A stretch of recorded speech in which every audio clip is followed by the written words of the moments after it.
গ্রামের উত্তর দিকে একটা পুরনো খাল, খাল পাড়ে কয়েকটা তাল গাছ, একটা নড়বড়ে বাঁশের সাঁকো, আর তার পাশেই তিনজন কিশোর কিশোরী, ঋদ্ধি, রূপম আর নেহা। ওরা বসে গল্প করছে। স্কুল ছুটি হয়ে গেছে ঘণ্টাখানেক আগে। এখন সন্ধে নামছে, তাই আকাশে হালকা মেঘ, সঙ্গে হাওয়াও বইছে ঠান্ডা। তোরা শুনেছিস খালপাড়ে ওই ভুতুরে বাড়ির খবর? ওই খালের ধারের বাড়িটা, যেটা এখন ভেঙে পড়েছে আর কেউ থাকেও না? হ্যাঁ, সবাই নাকি বলে রাত 12টার পর ওই বাড়ির জানালায় একটা মেয়ে দাঁড়িয়ে থাকে, একদম সাদা কাপড়ে, চুল এলোমেলো। কোনো মানুষকে দেখতে পেলে তাকে ডাকে, আর যে যায় তাকে নাকি মেরে ফেলে। আমিও শুনেছি এই কথা। ওটা ছিল জমিদারের মেয়ের আত্মা। বিয়ের আগের রাতে গায়ে আগুন লাগিয়ে আত্মহত্যা করেছিল। গল্প তো কত শুনলাম, এবার যদি সাহস থাকে চল নিজেরাই গিয়ে দেখি ওই বাড়ির ভেতরে সত্যি ভূত আছে নাকি শুধু গাঁজা খুঁড়ি। সত্যি যাবি ওই বাড়িতে আজ রাতে? কেন, ভয় লাগছে নাকি? তোর আবার ভূতের ভয় বেশি। ভয় পাই না, কিন্তু ওই জায়গাটা ভালো না। গ্রামের সবাই বারণ করে। তাই তো বলছি, আজ তিনজনে যাব, গিয়ে দেখব সত্যি ভূত আছে নাকি সবাই গাঁজা খুঁড়ি বলে বেড়ায়। ঋদ্ধি, রূপম আর নেহা তিনজনই ছোটবেলা থেকেই পাশাপাশি বাড়িতে বড় হয়েছে। এই গ্রামে তাদের নাম সবাই জানে, চঞ্চল, কৌতূহলী আর একটু বেপরোয়া। প্রতিদিন সন্ধেবেলা স্কুল শেষে তারা চলে আসে খালপাড়ে সাঁকোর ধারে এই মাচায়। সেখানে গল্পের ফাঁকে হাসি, খুনসুটি আর মাঝে মাঝে ভয়ঙ্কর ভূতের গল্প। আজও ঠিক তেমনই সন্ধ্যা। আকাশে হালকা মেঘ করেছে, বাতাসে এক অদ্ভুত ঠান্ডা গন্ধ। আশপাশটা একেবারে ফাঁকা। আর আজ বাকি বন্ধুরা কেউ আসেনি, একা বসেছিল তিনজনে। হঠাৎই কথার মাঝখানে উঠে আসে সেই খালপাড়ে ভাঙা বাড়িটার নাম। একটা পুরনো ভাঙাচোরা বাড়ি, যেটা ঘিরে বছরের পর বছর ধরে চলে আসছে ভয়ানক সব কানাঘুষো। লোকের মুখে শোনা যায় ওই বাড়িতে রাত হলেই জ্বলে ওঠে আলো। কেউ ঘরের ভেতর কাঁদে, আবার কেউ নাকি ডাকি সুরে করে ডাকে, যে যায় আর ফিরে আসে না। ঋদ্ধি, রূপম আর নেহা, তাদের চোখে ভয় নেই।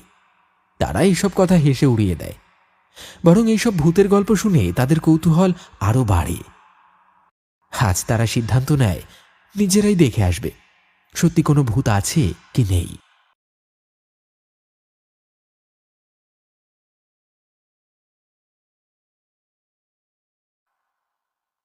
তিনজনেই হাতে লাইট নিয়ে রওনা দিয়েছে সেই ধ্বংসপ্রায় বাড়ির দিকে। চারপাশ নিস্তব্ধ, ফাঁকা রাস্তা ধরে ধীরে ধীরে হেঁটে চলেছে তারা।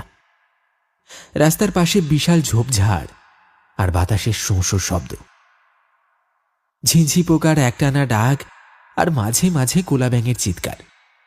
বাতাসে হঠাৎ করেই ঠান্ডা আর ভারী একটা অনুভূতি ছড়িয়ে পড়ে। রূপম হালকা কাঁপতে কাঁপতে বলে,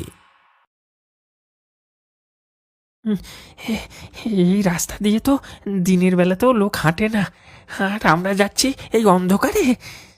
ভূত থাকলে তো ভালোই, সামনাসামনি দেখা যাবে। ভূতের গল্প শুনে শুনে আর কতকাল চলবে বল। নেহা কিছু বলে না, তার চোখে ভয়, কিন্তু পা থামে না।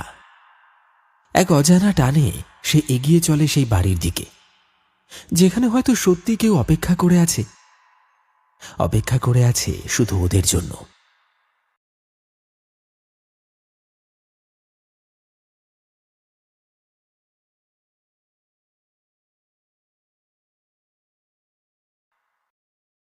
রূপম, লাইটগুলো ঠিক করে এনেছিস তো?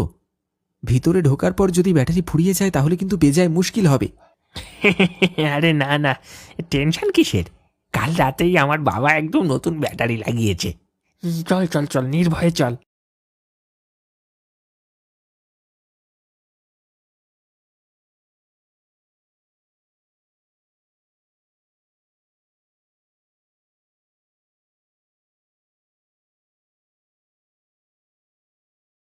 ঋদ্ধি, রূপম, একটা কথা বলি শোনো।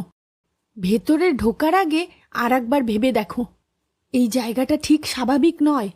আমি বলছি এখানে কিছু একটা গড়বড় আছে, আমাদের বিপদ হতে পারে। আরে এত ভয় পাচ্ছিস কেন? আমরা তিনজন একসাথে আছি না। আরে ভয় পাওয়ার কিছু নেই, চল চল। তারা তিনজন ধীরে ধীরে এগিয়ে এসে দাঁড়ালো সেই অভিশপ্ত ভুতুড়ে বাড়ির সামনে। ঘোর অন্ধকারে চারিদিক নিঝুম, নিস্তব্ধ। আশেপাশে কোনো জনমানবের চিহ্ন নেই, এমনকি ঝিঁঝি পোকার একটি ডাকও শোনা যাচ্ছে না। তিনজনের চোখে ভয় স্পষ্ট, কারো মুখে কোনো কথা নেই। তারা চারপাশটা ভালো করে তাকিয়ে দেখল সামনে দুটো তালগাছ মাথা উঁচু করে দাঁড়িয়ে আছে, যেন যেন পাহারাদার।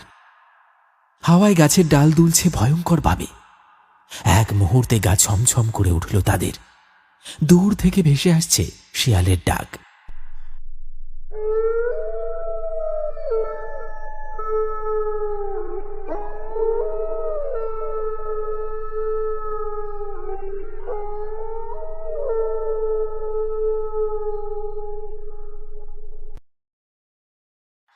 বাড়ির সামনে ভাঙা কাঠের গেটটা বাতাসে অল্প অল্প দুলছে। হঠাৎ নেহা ফিসফিস করে বলে ওঠে, ওই, আমার কেমন অস্বস্তি লাগছে। এই জায়গাটায় কিছু একটা গন্ডগোল আছে, আমি সেটা বুঝতে পারছি। আমাদের ভেতরে যাওয়া ঠিক হবে না।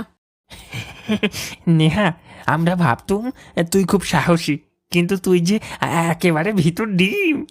তুই আমার সাথে চল, ভিতরে কিছু নেই রে। তিনজন ধীরে ধীরে কাঠের দরজাটা খুলে বাড়ির ভেতরে পা রাখল। মেঝেতে ধুলো জমে আছে, বাতাসে একটা পোড়া কিছুর গন্ধ, পুরনো ছাই, পোড়া কাঠ আর কিছু একটা পচে যাওয়ার মতো গন্ধ। ঘরের দেয়ালগুলোতে পুরনো সব ছবি, জমিদার পরিবারের স্মৃতি। কিছু ঝুলে আছে, কিছু আবার পড়ে আছে মেঝেতে। গ্লাস ভাঙা, ফ্রেম পোড়া। তারা তিনজন আলাদা হয়ে আলতো পায়ে এদিক ওদিক হাঁটছে। এমন সময় হঠাৎ নেহা খেয়াল করল ঘরের ভেতরে কেউ একজন হেঁটে হেঁটে যেতে যেতে যেন অদৃশ্য হয়ে গেল।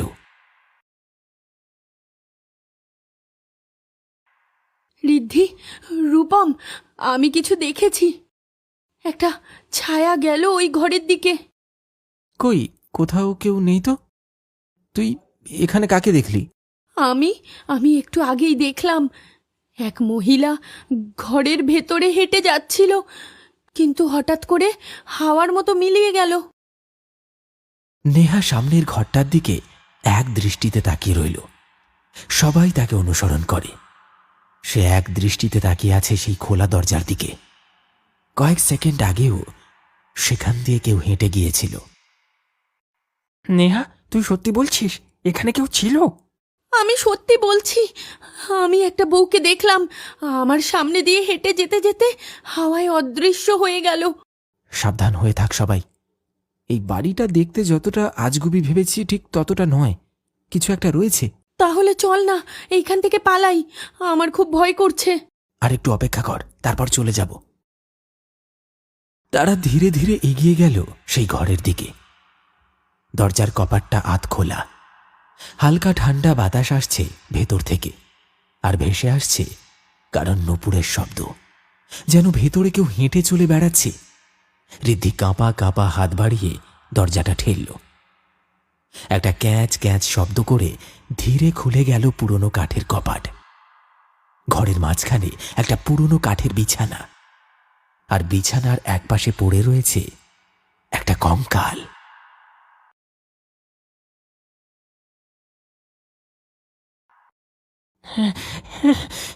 এই বিছানায় কেউ এক সময় পুড়ে মরেছিল, আমি শিওর। না না, এটা খেলা না। এই বাড়িতে কিছু একটা আছে। ও চায় না আমরা এখানে থাকি। ও আবার জেগে উঠেছে, আমাদের কাউকে ছাড়বে না। তারা পালাতে যাবে, ঠিক তখনই ঘরের জানালার কাঁচে হঠাৎ দেখা গেল একটা মুখ। সাদা পোড়া দগদগে, চোখের জায়গায় কেবল কালো গর্ত, আর ঠোঁটে এক ফাঁকা বিকৃত হাসি।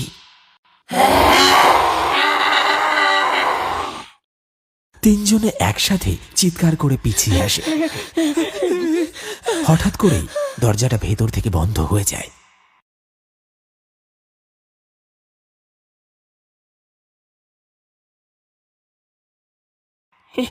এটা কি হলো? কে দরজা বন্ধ করলো? হ্যাঁ, হঠাৎ করেই ঘরের বাতাস ভারী হয়ে উঠল। একটা পোড়া গন্ধে গোটা ঘর ভরে উঠেছে। তিনজনই দরজায় ধাক্কা মারতে লাগলো, কিন্তু দরজা খুলতে পারল না। সবার কানে ভেসে আসছে একটা মেয়ের কান্নার শব্দ।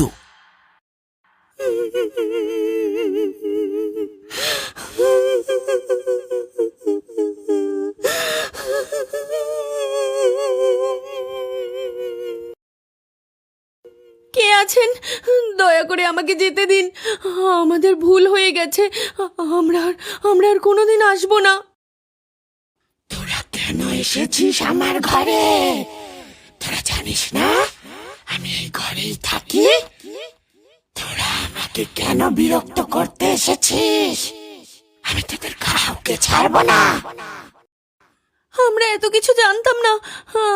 আমরা শুধু জানতে চেয়েছিলাম এই কথা সত্যি কিনা। সব সত্যি, কিন্তু তোরা এসেছিস মজা নিতে। সবকিছুতেই হাসি ঠাট্টা। আজ তোদের মজা দেখাবো। ঘরটা যেন হঠাৎ ঠান্ডা বরফের মতো হয়ে উঠল। তারা অনেক চেষ্টা করলো সেই ঘর থেকে বেরোনোর। তিনজনেই দরজায় ধাক্কা মারছে, কিন্তু তবু দরজা কিছুতেই খুলছে না।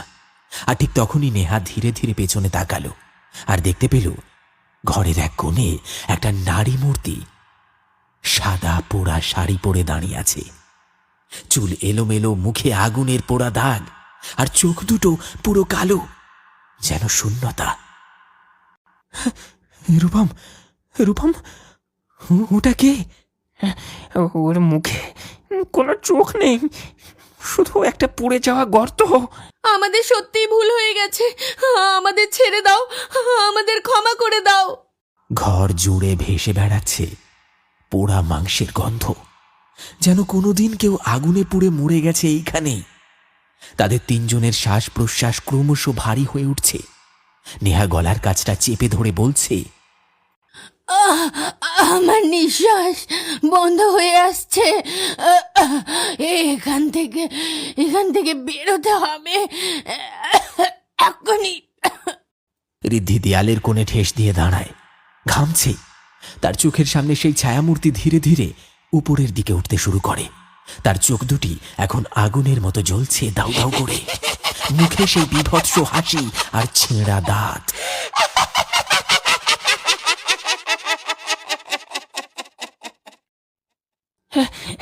এই হাসি বন্ধ করো, বন্ধ করো এই হাসি, আমার মাথা ফেটে যাবে। ঋদ্ধি চোখ বড় বড় করে দেখে ছায়া ধেয়ে আসছে তার দিকে।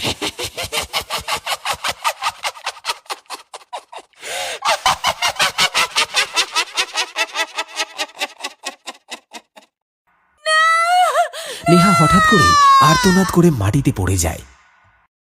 সেই ছায়া তাদের সামনে এক ঝোড়ো ঘূর্ণির মতো ছুটে আসে। তাদের চোখে নেমে আসে ঘন কালো অন্ধকার। কেউ কিচ্ছু দেখতে পায় না। হঠাৎ যেন চারপাশে একটা কিচকিচে শব্দ, হাসি, আর কিছু নয়।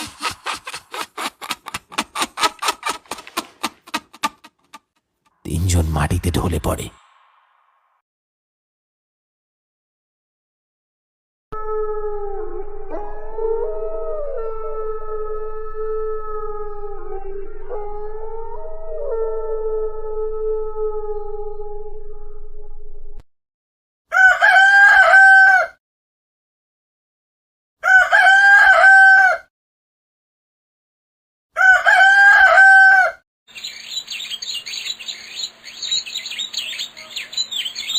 সকাল হতেই বাড়ির ভেতর থেকে পাওয়া গেল তিনজনকে, ঋদ্ধি, রূপম আর নেহা জ্ঞানহীন অবস্থায়। গ্রামের লোকজন ধরাধরি করে তাদেরকে বাড়িতে নিয়ে আসে। তিনজনেরই আস্তে আস্তে জ্ঞান ফিরে আসে। তারা বুঝতে পারে সত্যি সেই বাড়ির ভেতরে সেই মেয়েটির আত্মা এখনো রয়েছে। আর সেই দিনের পর থেকে তারা আর কোনোদিন সেই বাড়ির দিকে পা বাড়ায়নি।